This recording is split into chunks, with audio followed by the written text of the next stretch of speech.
उदयपुर में वार्ड 12 के भाजपा पार्षद मदन दवे के खिलाफ एसपी के आदेशों के बाद अम्मा माता थाने में सरकार को गुमराह कर धोखाधड़ी के मामले में परिवार दर्ज हुआ है।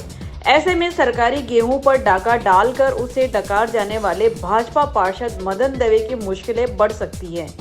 हर्षनगर निवासी एक रिटायर्ड अधिकारी उमेश चंद्र द्विवेदी ने जनहित में सीएम, एसपी और कलेक्टर को पत्र लिखकर दवे के खिलाफ कार्रवाई की मांग की थी।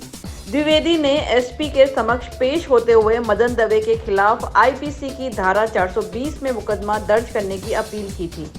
ऐसे में एसपी के आदेशों के बाद अम्मा माता थाने में परिवार तो दर्ज हुआ, लेकिन अब तक एफआईआर दर्ज नहीं की गई है।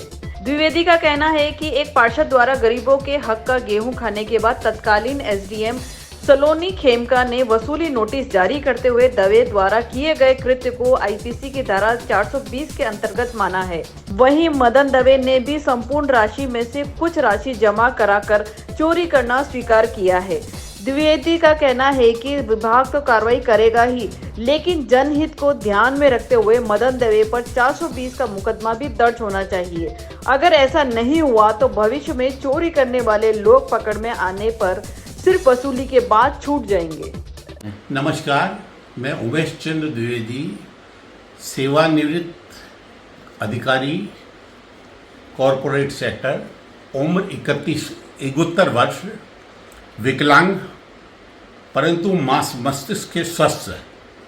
मेरा कहना यह है कि वार्ड नंबर 12 के पार्षद श्री मदन जी दवे जो इसके पात्र नहीं थे राशन के, उन्होंने अंत्योदय योजना के पात्र नहीं थे, फिर भी उन्होंने गेहूँ 1020 किलो गेहूँ उठाया। वैसे उठाया तो इससे ज़्यादा है, लेकिन ये पकड़ में आया 1020 किलो। इस पर सलोनी खेमका साहिबा जो एसडीएम थी, तत्कालीन एसडीएम, उन्होंने वसूली नोटिस जारी किया, जिसमें यह कहा कि ये धारा 420 के अंदर चोरी का अपराध है। इससे स्पष्ट है कि श्री मदन दवे ने चोरी की है। इस पर मदन दवे ने ये पैसा सरकार में जमा कराकर इसकी रसीद पेश कर दी एसडीएम साहिबा को। तो अब ये स्पष्ट हो गया कि जब एसडीएम मैडम जो भारतीय प्रशासनिक सेवा की अधिकारी है, उन्होंने 420 में माना है, तो पुलिस को भी इसमें 420 में मानकर कार्रवाई करनी चाहिए। अच्छा, जमा करने के पहले तो ये इस पर आरोप था, जिसको एक्यूज कहते हैं कानून की भाषा में, परंतु पैसा जमा कराने के बाद ये कल्प्रिट हो गया। लेकिन कल्प्रिट घोषित करने का अधिकार न्यायपालिका को है। किसी भी आपराधिक प्रकरण में ब्यूरोक्रेसी को, अफसरशाही को माफ करने का अधिकार या सजा देने का अधिकार नहीं है। ये अधिकार हमारे संविधान के अनुसार न्यायपालिका को ही है। इस प्रकार ब्यूरोक्रेसी ने इसको माफ करके कार्रवाई न करते हुए इसको माफ किया है, जो अनधिकार चेष्टा की है न्यायपालिका से ऊपर जाकर के।